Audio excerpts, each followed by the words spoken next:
The four schools of thought of Islam is not a website called Dawah.net. On the link, it gives you the ruling from the four schools of thought. Who's the founder of the website? Who's the founder of the website? Ruling. Who's the founder of the website? Who's the founder? How do you know he's giving you reliable? You don't know. How do you know he's giving you reliable information? Look, this is my thing. If you want to criticize the person who built the website, then you have all to just do it. Go ahead. No. I'm criticizing. I'll tell you why I'm criticizing you, not him. Because you are the one who made the claim you've done research, and it is not said. It is not research when I Google something on a website and I don't even know who the founder is, and I find information. If I did that with Christianity or other religions, I'll be a mockery in the scenes of the challenging and discussions. The reason being is there are books that I open, like the book of the Bible itself, not Googling what the Bible says, but actually opening the Bible itself and reading it. Reading the actual books of the Christian history, what the church father says, quote unquote. This is how you learn. This is the sources of information. Now, you do not even know who are the founders of the four schools of thought. You do not know the names of the schools of thought. You do not know the founders. You do not know the name of the books that they've written, because I can ask you now, and I can name all of them.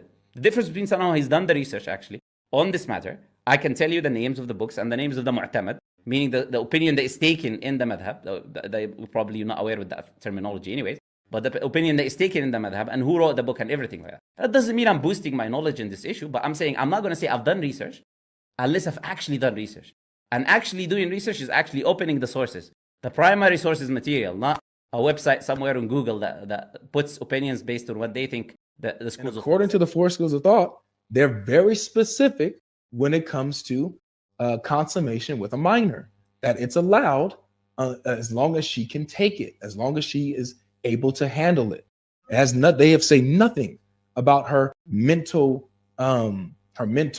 stability or whatever like that. That's not even a factor here when it comes to the ruling. When it comes to the four schools of jurisprudence, from Maliki, Shafi'i, Hanbalis,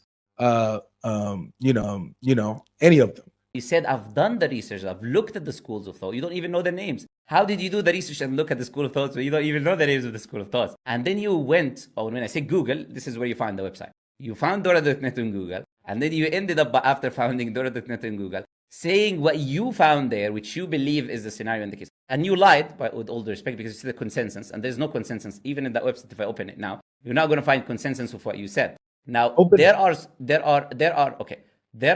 scholars who differ in the discussion here regarding the details of the attributes, right? Regarding the details of the consummation and what takes place and all of that. You've not brought that. You do not even know probably what they said about these things. You do not know what Shafi'i says about this issue specifically, as I said to you.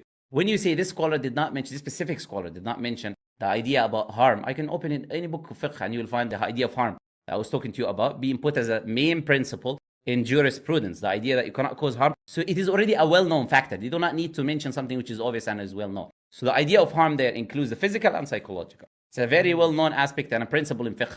You cannot derive rulings from fiqh or do anything without that principle being present anyways. You've not studied jurisprudence in Islam, because that's why you don't know this point. Notice how I'm the only one who brought a source here, while you're just bringing claims and you haven't brought anything saying what you're saying. I brought the hadith of the Prophet ﷺ. What are you talking about? So based on the hadith, the hadith says nothing about mental stability.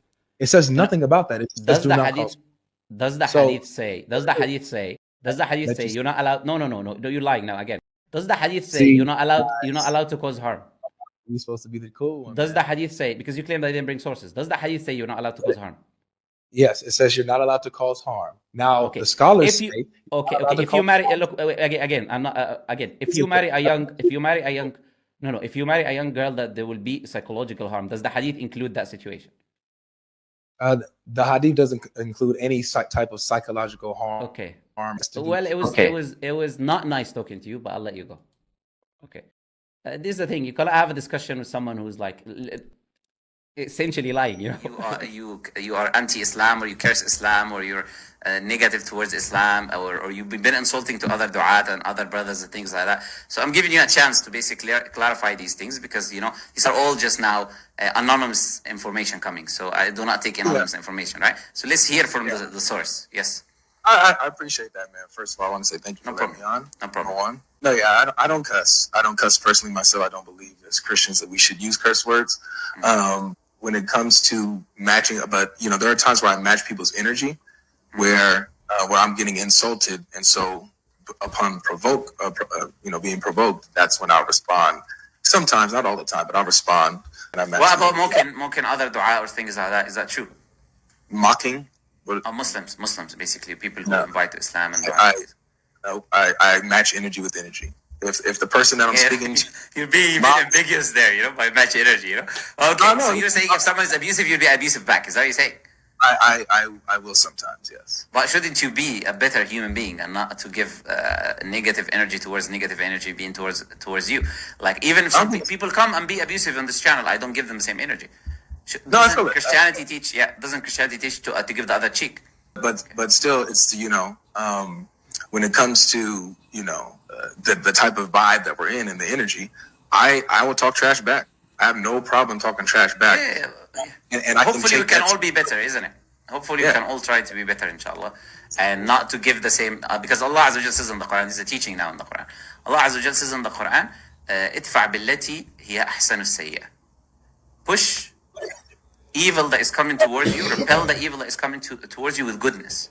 فإذا الذي بينك وبينه عداوة كأنه ولي حميم. You'll find the person that he was, as if he's your enemy, he will be like your closest friend.